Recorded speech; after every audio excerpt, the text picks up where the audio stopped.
Hey guys, and welcome back to PlumbingPartsPro.com. Today we're going to talk about not having enough water pressure.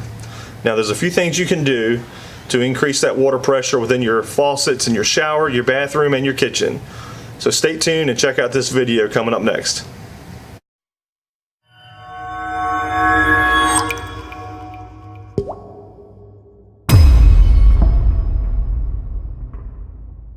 Okay, so here we have a faucet aerator, a basic shower head, and a more deluxe massage style shower head, adjustable. All these are regulated water flow, and we're going to try to show you how to increase that. We'll start with the aerator here. It has a really small, tiny hole in here. It's almost a bushing. If you can see that little round circle, that's what the water flows through.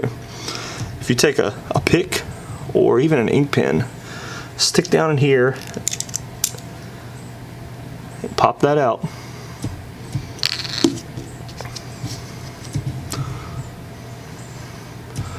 See that little hole there? That's what the water came through originally. Reinsert the washer and screw this back onto your faucet. You're going to get full flow, a lot more pressure. Same thing with the shower head. It has a water restrictor in it. Inside there, if you can see that tiny little hole, this one requires a Phillips screwdriver. Stick that in there, screw it out.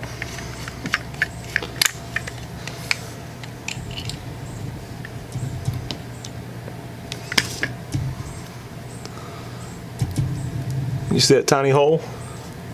We've gone from that to this full flow shower head. You're going to double your water pressure by removing this adapter. Okay, give you a lot more water pressure there. And lastly, this one here has a little bit different style. This has an O-ring up inside here. Now I'm going to try to get you to see that. It's kind of hard to see way up in there. But there's a tiny little O-ring that you can take that pick, slide down inside here, pry that out,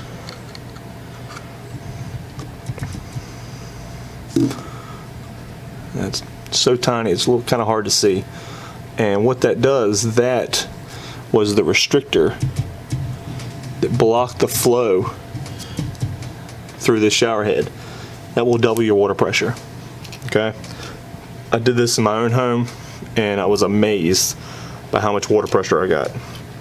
You know, if you have any questions, email me, info@plumbingpartspro.com. I try to help you out. Maybe send me a picture of what you have, and I might be able to help you increase your water flow. On the kitchen faucets, if this did not increase your water flow, you may have another other problem. Your spray hose diverter, if you have a spray hose to the side, you may have a transfer valve there that's giving you issues to reduce that flow, and that may be the problem. If so, take a picture of it, send me the picture of the faucet, and I try to help you out which diverter you need there. Thanks a lot guys for watching, and I appreciate everything. Don't forget to subscribe.